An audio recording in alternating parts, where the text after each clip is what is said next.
your soul. Explorer les aspérités de la vie, traverser les émotions, rester debout dans un monde en mutation. Je partage avec vous des retours d'expérience, des lectures, des discussions pour nourrir vos pensées, vous donner des pistes d'introspection et aiguiser votre esprit critique. Parce qu'ici, on arme les esprits. Épisode 49. Je traîne une batterie de casserole en mode panoplie Tefal garantie à vie. Normal que je sois tout le temps stressée. Au départ de la vie, nous ne portons clairement pas tous le même type de sac à dos. Certains sont plus remplis que d'autres. Certains sont imperméables et résistent à tout, alors que d'autres sont déjà bien usés et troués par endroits.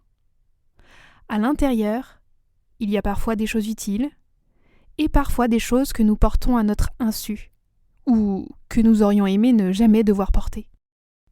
Nous avons commencé à démystifier le stress dans le dernier épisode, d'ailleurs, allez l'écouter si ce n'est pas déjà fait. Et je vous propose aujourd'hui de poursuivre cette démarche. Car notre sac à dos est en partie lié à la qualité de notre réponse adaptative et au fonctionnement du stress chez chacun de nous. En termes de stress, est-ce que notre enfance va conditionner toute notre vie future ? Est-ce que le stress s'hérite ? Et quel rôle joue notre environnement quotidien sur notre stress ? Ce sont quelques-unes des questions auxquelles je vous propose de répondre dans cet épisode. Je m'appuie sur les mêmes articles que la dernière fois, à savoir ceux de l'INSERM et de l'EMC où j'ai trouvé la plupart des études citées ici. Vous trouverez toutes ces sources dans les notes de l'épisode. Alors bienvenue à vous et à toutes vos casseroles. Ici, on accepte tout le monde. Pourquoi sommes-nous inégaux devant le stress ?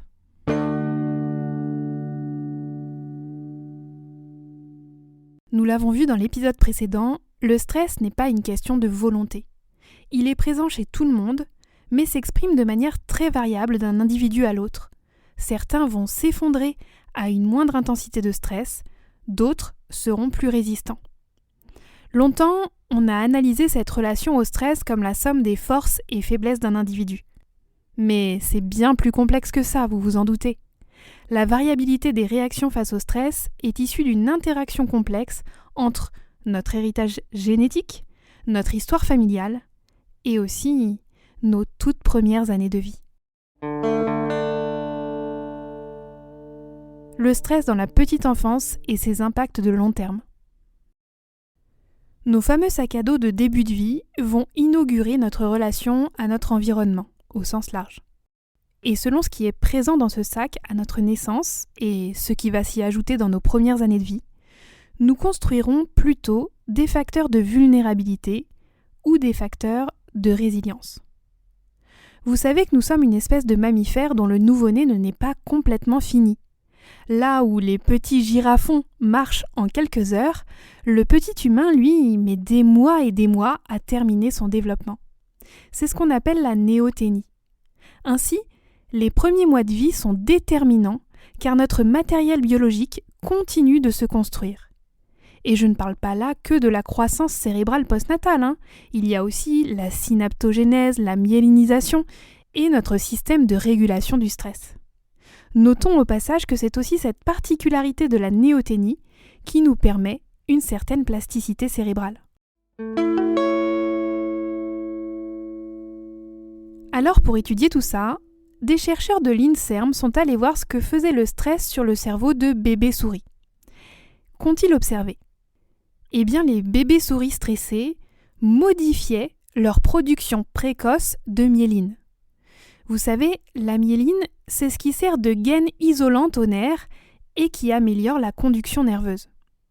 Et dans le cas de nos bébés souris stressés, cette production de myéline était due à une maturation trop précoce des cellules qui produisaient cette myéline. La conséquence de ça, c'est d'abord une modification de l'activité neuronale, mais aussi une altération du comportement chez des souris adultes, avec notamment apparition de comportements dépressifs. Alors bien sûr, au vu des enjeux éthiques, vous imaginez bien que ça n'a pas été testé sur les humains. Mais ces explications trouvées pour la souris seraient vraiment une bonne piste qui expliquerait pourquoi certains adultes seraient plus vulnérables aux troubles anxieux ou dépressifs. Ce qu'on sait, chez les petits humains, les bébés et les nourrissons, c'est que les situations de deuil, la négligence, les abus sexuels, la violence, tous ces facteurs peuvent être à l'origine d'un trouble de l'axe du stress.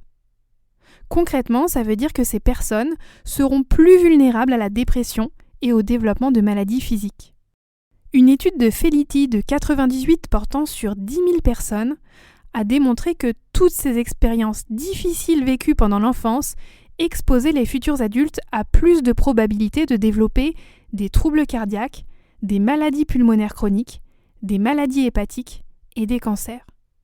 En fait, cette étude tendait à montrer qu'il y a un processus d'enchaînement. Les étapes de vie mal vécues deviennent en elles-mêmes des facteurs de risque pour les suivantes. Je prends un exemple pour que vous compreniez mieux. Disons qu'un enfant a vécu des violences précoces. Il aura un facteur de risque supérieur par rapport à un enfant n'ayant pas vécu ces violences d'avoir des difficultés relationnelles, émotionnelles et cognitives. Ces difficultés relationnelles, émotionnelles et cognitives vont aboutir à l'adoption de comportements à risque pour la santé, typiquement par exemple des addictions. Les addictions vont à leur tour produire des maladies, des problèmes sociaux et économiques, et la dernière étape qui s'enchaîne, ça peut être une mort précoce. Bon, mais alors dit comme ça fait un peu peur. On se dit un peu c'est bon, si j'ai vécu ça, je vais obligatoirement mourir plus jeune. Alors non. Et je veux que vous reteniez cela. Le destin n'est pas figé. Parce qu'il y a justement des facteurs de résilience. Dans ces facteurs de résilience, il y a l'attention perçue des parents, les bonnes relations de camaraderie à l'adolescence, la qualité des relations amoureuses à l'âge adulte et le style de personnalité. Mais ça, on va y revenir. Sommes-nous génétiquement programmés pour être vulnérables ? Là encore, il n'y a rien d'inévitable. Je rappelle avant de développer mon propos que le stress n'est pas une maladie. Il n'est pas non plus un trait de caractère. C'est un processus biologique normal et essentiel au service de la vie et de l'action qui permet à l'organisme de s'adapter aux sollicitations de son environnement. Donc non, nous ne sommes pas génétiquement programmés pour être vulnérables de manière générale ou inévitable. Notre héritage génétique va inclure chez certains d'entre nous des variants qui vont augmenter la susceptibilité à développer certaines maladies, psychiatriques, infectieuses, etc. Mais, et j'insiste, il ne faut pas oublier que ces facteurs interagissent toujours avec l'environnement, sans prédétermination absolue. Si je le dis autrement, nous n'avons pas de vulnérabilité fixe inscrite dans notre ADN, mais des susceptibilités qui seront modulées par l'environnement. Et là, je pense que c'est important de bien définir les termes. La susceptibilité, c'est une prédisposition génétique sous-jacente, latente et probabiliste, qui va augmenter le risque face à un déclencheur environnemental sans relation de cause à effet direct. C'est un potentiel modulable, activable ou non, notamment selon les expériences vécues via l'épigénétique. On reviendra après sur l'épigénétique parce que ça c'est le gros morceau. La vulnérabilité, c'est le résultat concret et observable. C'est quand la susceptibilité est exprimée, par exemple par une addiction ou des troubles anxieux. Autrement dit, la susceptibilité, elle va être biologique, potentiellement programmée mais non déterministe, et la vulnérabilité, elle est clinique, contextuelle et partiellement réversible. Et l'épigénétique, vous voyez qu'on y arrive, fait le pont entre les deux. C'est l'épigénétique qui transforme une susceptibilité en vulnérabilité, tout ça sans modifier l'ADN. Alors l'épigénétique, c'est l'étude des modifications réversibles et souvent héréditaires de l'expression génique. Ces modifications n'impliquent pas de changement ou d'altération de la séquence ADN, parce qu'elles interviennent par méthylation de l'ADN et modification des histones. Ça, c'est des protéines qui se trouvent dans le noyau de la cellule. Donc l'épigénétique, ça désigne des modifications réversibles de l'expression génique qui influencent la vulnérabilité aux troubles psychiatriques, au stress et aux différentes maladies qui existent. En définitive, ce qui change d'un individu à l'autre, Ce n'est pas la présence du stress, mais la variabilité de sa réponse. Pour illustrer ça, je vais vous parler d'études qui ont été réalisées sur des jumeaux vétérans de la guerre du Vietnam. On a choisi des jumeaux tout simplement parce qu'ils partagent le même matériel génétique. Le contexte de la guerre au Vietnam permet d'étudier, entre autres, la susceptibilité aux états de stress post-traumatique. Et la question des chercheurs, c'était: est-ce qu'on peut comprendre l'influence des gènes et de l'environnement et isoler la part de l'un ou de l'autre chez des jumeaux? Ce qu'ils ont constaté, c'est que la génétique va avoir une influence différente selon le symptôme. Par exemple, les symptômes d'évitement semblent être plutôt influencés par la génétique. Mais tout ce qui est symptômes douloureux après un traumatisme, eh bien ça semble davantage lié à l'environnement familial qu'à l'hérédité. Il existe bien une vulnérabilité familiale partagée, une sorte de terrain commun, qui peut favoriser l'apparition simultanée d'un état de stress post-traumatique et d'une dépression majeure, mais le contexte de vie reste le chef d'orchestre qui va décider quels gènes vont s'exprimer ou non. D'ailleurs, les mécanismes de cette influence génétique ne sont pas encore très bien connus. Finalement, ce qu'on peut dire, c'est que l'inné et l'acquis sont indissociables. Héritons-nous des vécus traumatiques de nos parents ? Nous avons vu tout à l'heure, avec l'expérience du stress précoce sur les bébés souris, que ce stress s'inscrivait de manière biologique. Mais peut-on hériter de souvenirs traumatiques de nos parents ? Parce que les souvenirs, ils ne sont pas inscrits dans notre ADN.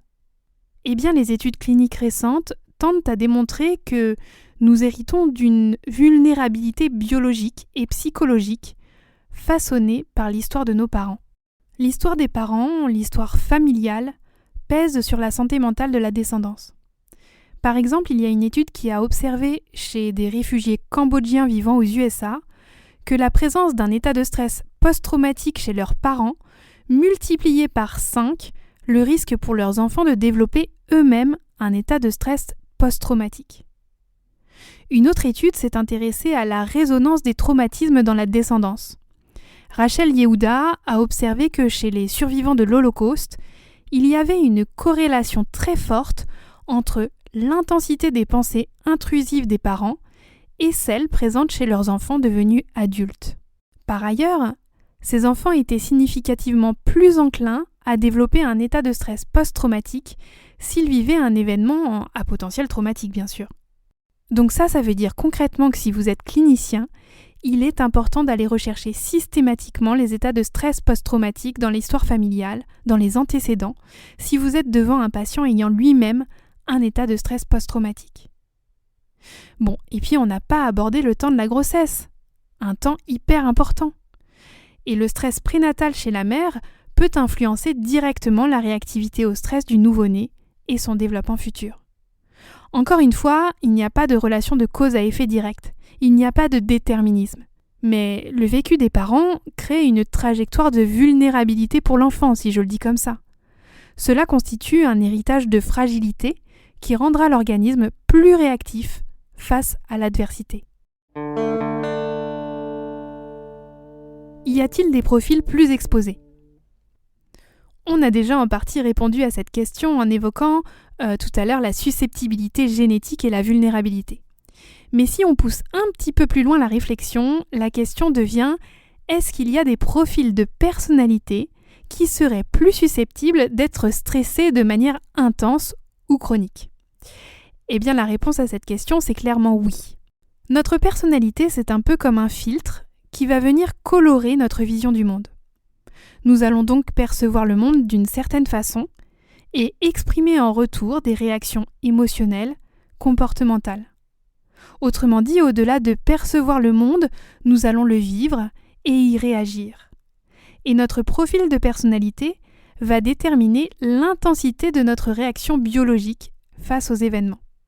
La recherche a identifié 4 profils spécifiques dont le fonctionnement interne favorise l'épuisement ou la maladie. Profil alexithymique. Vous connaissez peut-être des taiseux, comme on dit, des personnes qui sont littéralement en manque de mots pour exprimer leurs sentiments.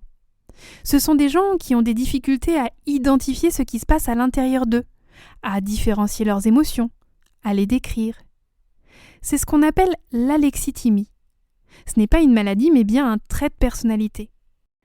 Il a été décrit en 1973 par Sifneos et Taylor, deux psychiatres, américains pour l'un, canadiens pour l'autre. Et c'est d'abord chez des patients atteints de maladies psychosomatiques qu'on a caractérisé ce trait. On ne sait pas si ce trait est inné ou acquis. Alors, acquis, ça voudrait dire que c'est une sorte de défense psychologique.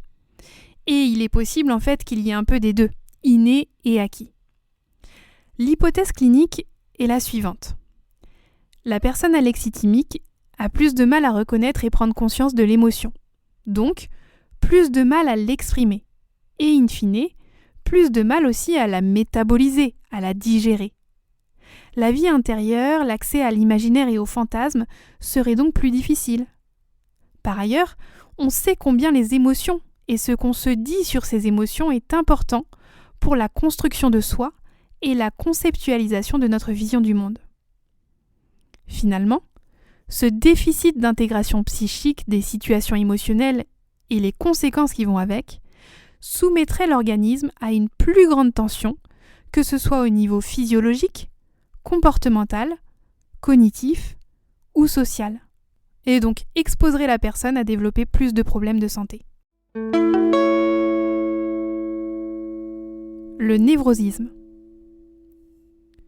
Le deuxième profil de personnalité plus exposé au stress, c'est le profil de personne qui voit toujours le verre à moitié vide. Quel que soit ce qu'elle vit, cette personne a tendance à avoir un filtre négatif avec une expérience de vie qui est toujours un petit peu teintée par l'anxiété. Ce trait de personnalité s'appelle le névrosisme et est un des 5 traits de personnalité du Big Five. Le Big Five, c'est un test de personnalité qui est validé scientifiquement. Le névrosisme est défini comme une tendance stable, donc chronique, à éprouver des émotions négatives. Et ce trait prédit l'exposition future à des événements de vie négatifs ou à de la détresse psychologique. Alors comment ça se fait ça ? Est-ce que ce trait psychologique attire comme un aimant les situations négatives ? Vous savez, un peu comme ces personnes chats noirs ? Eh bien non. En réalité, l'explication est beaucoup plus simple. Ces personnes vivraient les situations du quotidien de manière beaucoup plus stressante, ce qui provoquerait une détresse psychologique plus intense.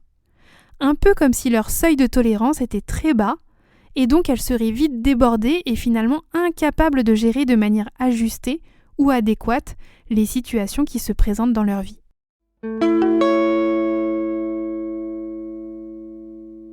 Personnalité de type A et C. Ces traits de personnalité viennent d'une description cette fois cardiologique. Et oui, les cardiologues aussi s'intéressent à la psychologie, figurez-vous. Autour des années 60, Friedman et Rosenman, deux cardiologues, encore une fois américains, ont cherché à comprendre si certains traits de personnalité se retrouvaient plus souvent chez leurs patients coronariens. Et finalement, ils ont abouti à une classification assez grossière au départ avec seulement les personnalités A et B, et puis ils se sont rajoutés au fil du temps les personnalités C et D. Pour le stress, ce sont les personnalités A et C qui nous intéressent.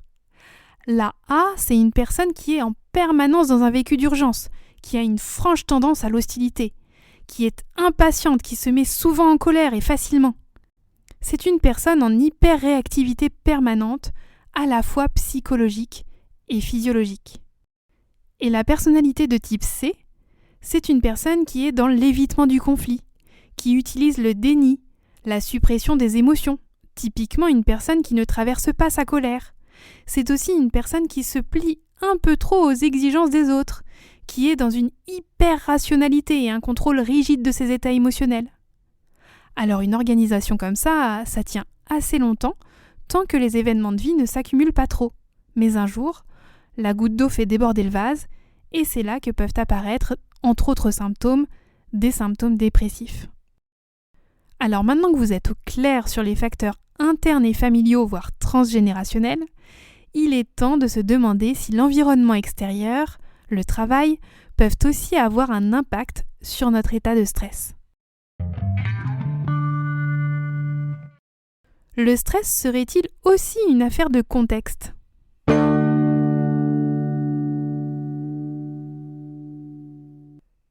Nous allons maintenant aborder la sphère sociale. Est-ce que le travail peut agir sur l'axe du stress ?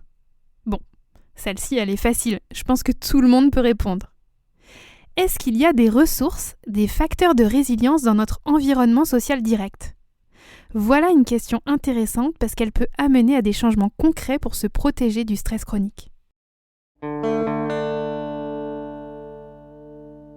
Le stress du chef est-il un mythe ? Commençons par le professionnel. Le chef qui court partout, surmené, avec ses dossiers en désordre, qui boit café sur café entre 2 réunions ou 2 coups de téléphone, c'est une image qui vous parle, non ? Notre culture populaire est remplie de ce cliché. Ça sous-entendrait que les chefs sont plus exposés au stress chronique que leurs subordonnés. Mais est-ce que c'est vraiment le cas ? Eh bien, figurez-vous que si le chef est bien exposé à du stress chronique, ce n'est pas forcément lui qui en subit les pires conséquences. Mais voyons ça d'un peu plus près. Pour nous éclairer sur ce sujet, la question de la hiérarchie est centrale. Les relations de compétition sont considérées comme l'un des stresseurs les plus importants pour le stress chronique. Et les impacts biologiques diffèrent selon la place occupée dans la hiérarchie. Ça a été étudié chez les animaux. On s'est rendu compte de quoi ? Les dominants, autrement dit les chefs, développaient davantage d'athérosclérose. Et les conséquences de l'athérosclérose, c'est le rétrécissement progressif des artères avec à la clé une possible crise cardiaque, un AVC, etc. Mais chez les autres que les chefs, ceux qui sont de l'autre côté, les subordonnés, ce stress de compétition a aussi des conséquences. On s'est rendu compte que les subordonnés, eux, présentaient des troubles des fonctions cognitives. Les conséquences du stress ne seraient donc pas les mêmes que vous soyez chef ou subordonné.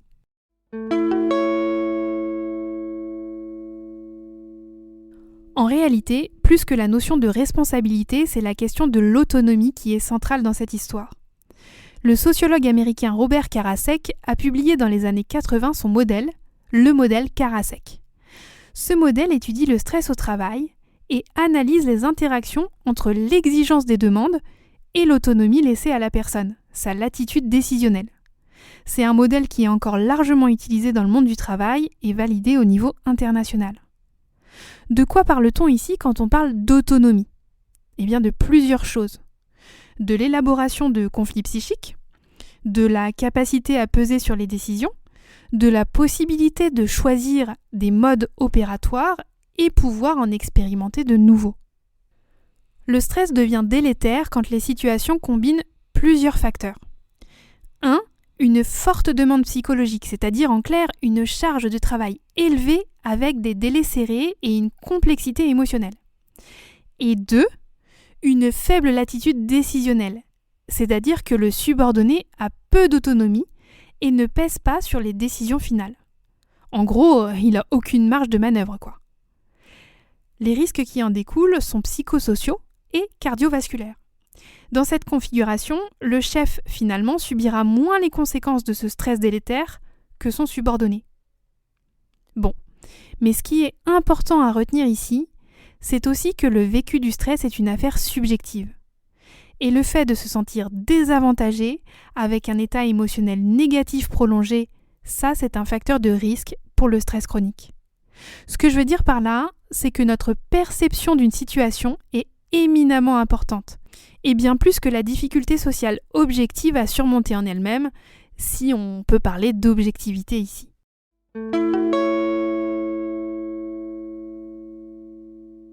Alors pour résumer et pour répondre à la question « Est-ce que le stress du chef est un mythe ?» Non, ce n'est pas un mythe, mais il ne faut pas oublier dans cette histoire que le stress de l'exécutant est tout aussi dévastateur quand on lui met une pression de malade et qu'il n'a aucune autonomie.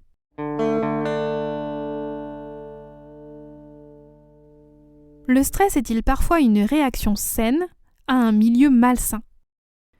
Si vous avez écouté le dernier épisode du podcast sur le stress, vous connaissez la réponse. J'irai donc assez vite pour cette question.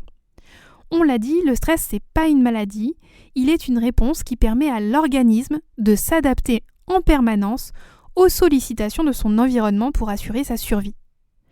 Le stress, c'est une réponse adaptée au danger. Si vous vous retrouvez devant un serpent et que vous avez peur, la peur n'est pas une maladie, elle n'est pas pathologique. Elle est une réaction normale et saine. De la même façon, le stress va mobiliser nos ressources pour faire face à une difficulté repérée. En fait, si je le dis autrement, en milieu hostile, ne pas être stressé serait biologiquement parlant une anomalie. Le problème, c'est si le milieu hostile ou malsain perdure. Alors, la réaction de stress peut devenir délétère car les capacités de l'individu vont être dépassées. Pour faire face, le corps va s'adapter de manière proactive, c'est-à-dire qu'il va anticiper des variations hormonales ou comportementales dans le but de maintenir un état d'équilibre. Cette adaptation permanente, ça s'appelle l'allostasie. Cette situation de suradaptation qu'on ne peut pas suspendre mène à une charge allostatique. Les différents systèmes neuro-endocriniens, immunitaires et métaboliques vont s'user et c'est là qu'un terrain favorable aux maladies chroniques apparaît. Le problème ne vient donc pas de la réaction de stress en elle-même, mais de la pérennité du milieu malsain ou hostile. Donc pour répondre à la question, être stressé dans un milieu difficile, c'est le signe que votre corps fonctionne parfaitement et tente de vous protéger. C'est le signal d'alerte qui vous indique que les limites de votre régulation sont en train d'être atteintes.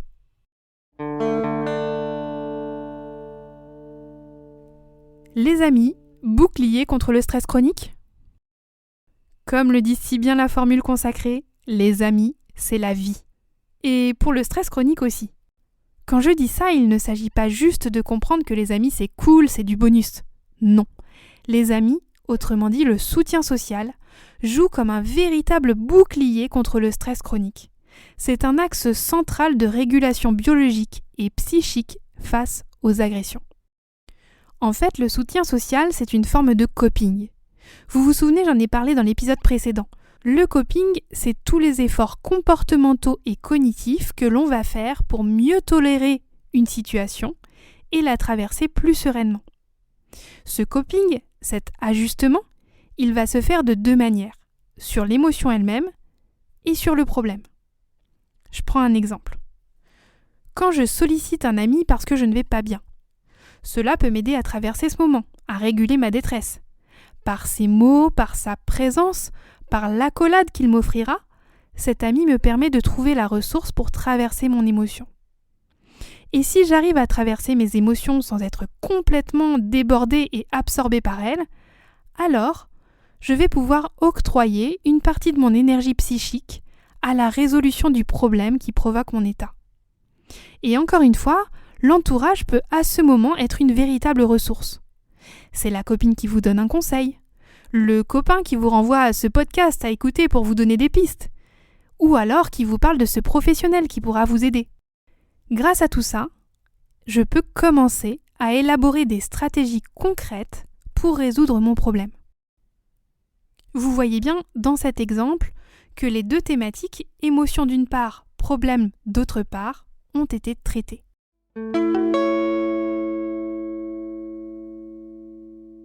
Alors on pourrait se dire, celui qui a plein d'amis, il est moins exposé au stress chronique. Eh bien c'est plus compliqué que ça, parce que l'idée derrière le soutien social, ce n'est pas seulement la question de la quantité et de la solitude, c'est aussi la question de la qualité relationnelle. Et on sait que cette qualité dépend en partie des conditions de vie antérieures. La qualité des premières relations avec les parents, ou les figures parentales, puis les relations amicales à l'adolescence sont des facteurs de résilience. Elles vont construire en nous la capacité à solliciter plus facilement autrui. Et si vous avez bien suivi ce que j'ai dit plus haut sur les profils de personnalité les plus exposés au stress délétère, eh bien vous pourrez voir que ces profils sont aussi ceux qui ont le plus de difficultés au niveau relationnel. La personne avec des traits d'alexithymie aura des difficultés à aller vers l'autre, à partager ce qu'elle ressent, puisqu'elle a déjà du mal à identifier ce qu'elle ressent. Tout comme la personne qui se coupe de ses émotions, le profil C. Et quant au profil A, le colérique, il aura plus de difficultés à nouer des liens à cause de son impulsivité. Le lien à l'autre, c'est vraiment quelque chose de très puissant, si vous en doutiez encore, pour faire face à l'adversité. Pour mémoire, une étude un peu vieille qui remonte à 1995 a montré qu'en cas de diagnostic de cancer du sein, la présence d'un confident augmentait les chances de survie des patientes de 40%. 40%, c'est énorme.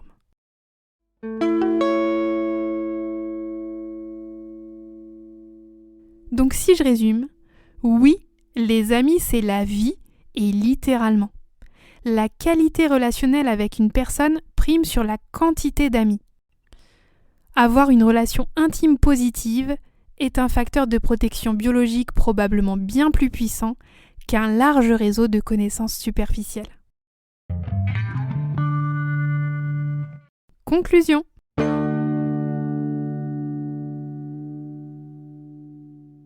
Avec ces 2 épisodes, on a fait un grand tour du stress et j'espère qu'ils auront répondu à quelques-unes de vos questions.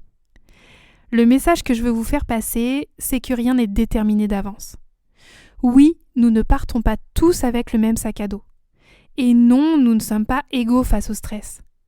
Mais des facteurs de résilience existent et peuvent nous permettre de moduler notre trajectoire. Vous savez, par mon métier, j'ai vu beaucoup de situations qu'on aurait pu dire désespérées. Pire que la batterie de casserole Tefal classique, Là je parle d'une accumulation de batteries de casserole. Et j'ai toujours été étonnée du courage de ces personnes.